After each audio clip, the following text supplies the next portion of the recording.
all of the suffering that you experience, every level of it, you are responsible for, and you are the creator of. It's a difficult thing to accept because you look at your life and you think of the things that you've gone through, the pain, the trouble, the tears, the heartache.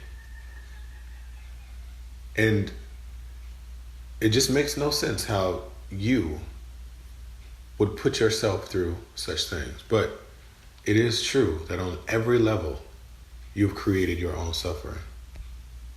And again, you are responsible for it. So I'll explain some of those levels. On the deepest level of this is what many may call a spiritual level, energetic level. And it begins with the premise that you are the all, that you are God, and this is the way that we use that we speak of the all here in the West. You are God experiencing yourself as you. You are the all experiencing yourself as you. And I always liken this to a drop of water. If you take a drop of water out of the ocean, what is it now? Is it a drop of water or is it the ocean? It's both. It's still both. So now, what if the ocean had a personality of any sort? And that drop of water was taken out of the ocean and it was made to forget that it was ever a part of the ocean. And it developed its own personality and it looked out into the ocean. It would be, just like any of us who see the ocean for the first time, it would be amazed. It would feel that it had found something new, something beautiful that it's experiencing for the first time. And that is the experience that we all have as we get to know the world and ourselves. That is something new. Only because we have forgotten that we are the all. And we go through this process to discover and rediscover ourselves. All is one. And the division of the one began with one question. Who am I? And this is a really important question to remember. Who am I? Because everything about your life, your pain, your joy, your suffering, your happiness, is the result of that question. Who am I? Who am I? There's a difference in what you believe you are and actually experiencing who you are. You don't know who you are as a parent until you become one, despite what you believe. You don't know who you are as a husband or as a wife until you become a husband or a wife.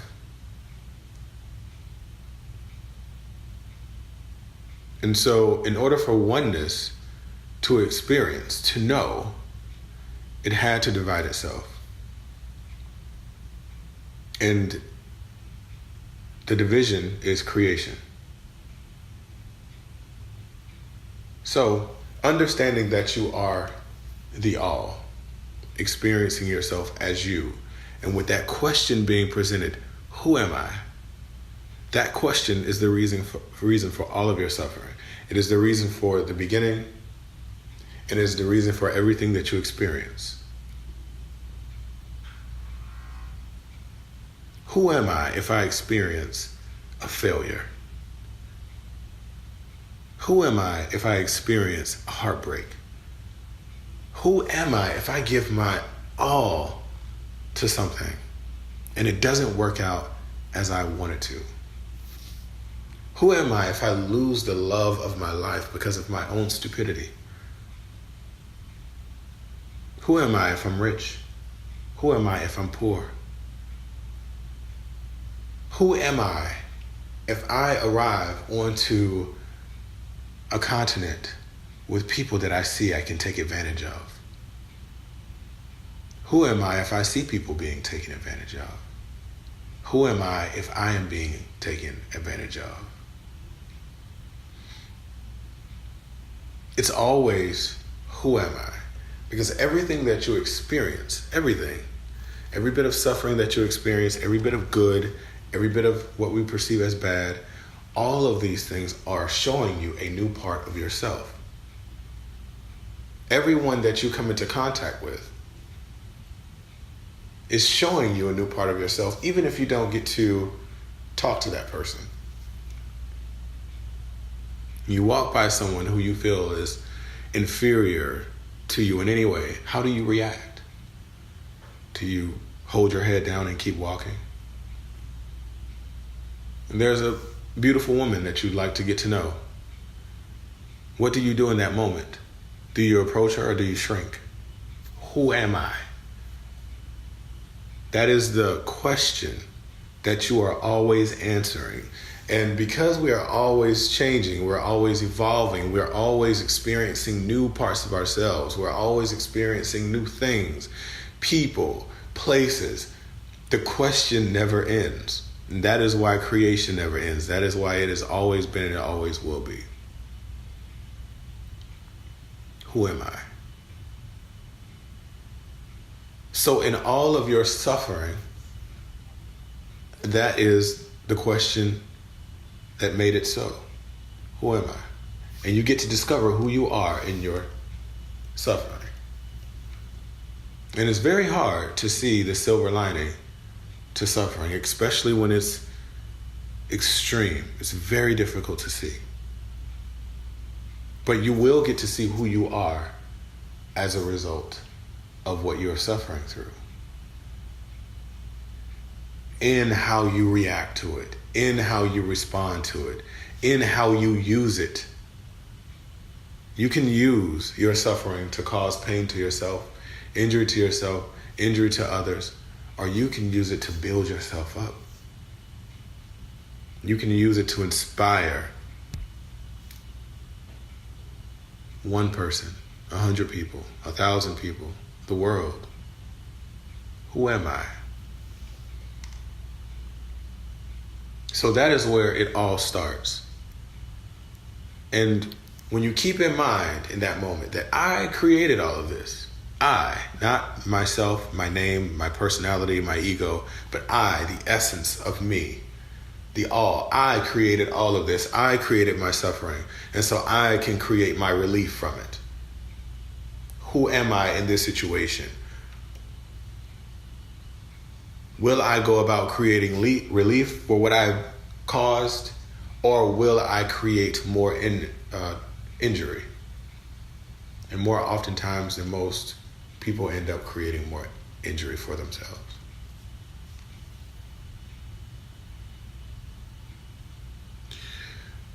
And then we are always putting ourselves in situations where we create our own suffering.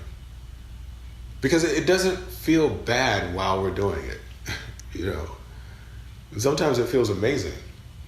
Food feels amazing.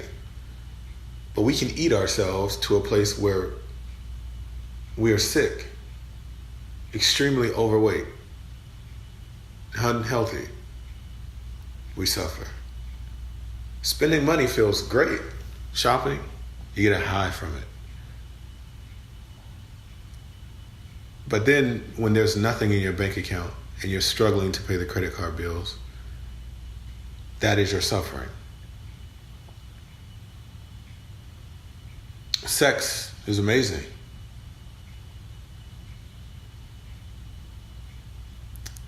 And a lot of us just can't have enough of it.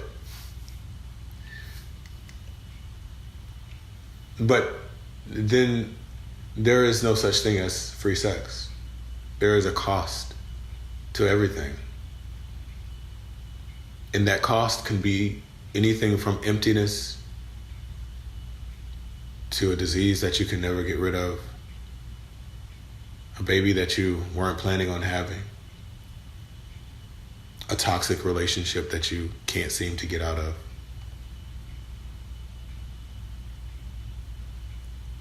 We always find ways to create our own suffering.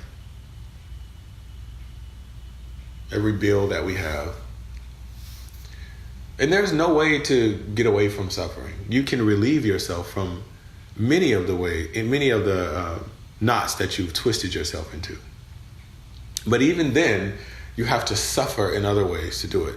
In order to come back to health and lose the weight, you have to go to the gym more. You have to eat less. You have to eat healthier.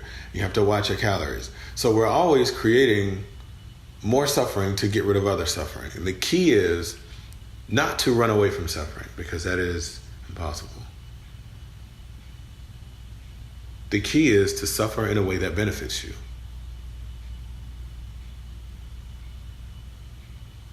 You will suffer in a relationship, but suffer with the relationship where you feel loved and full and cared about and appreciated. You will suffer in your work, but do the type of work that fills you. You have some level of control in the suffering that you experience because you have placed yourself in the situations that you're in. And in the situations that you didn't place yourself. Maybe your mother and your father placed you somewhere mentally that causes you to suffer. You still have a choice. You still have a choice in how you suffer. And so we are constantly creating our own reality. There are things that we have no control over, even though we caused it. And there are several things that we do have control over. It's just we think more about the veil of pain that we have to go through in order to get to where we want to go, rather than where we want to go. We don't think about the peace on the other side. We think about the pain that it's going to take to get there.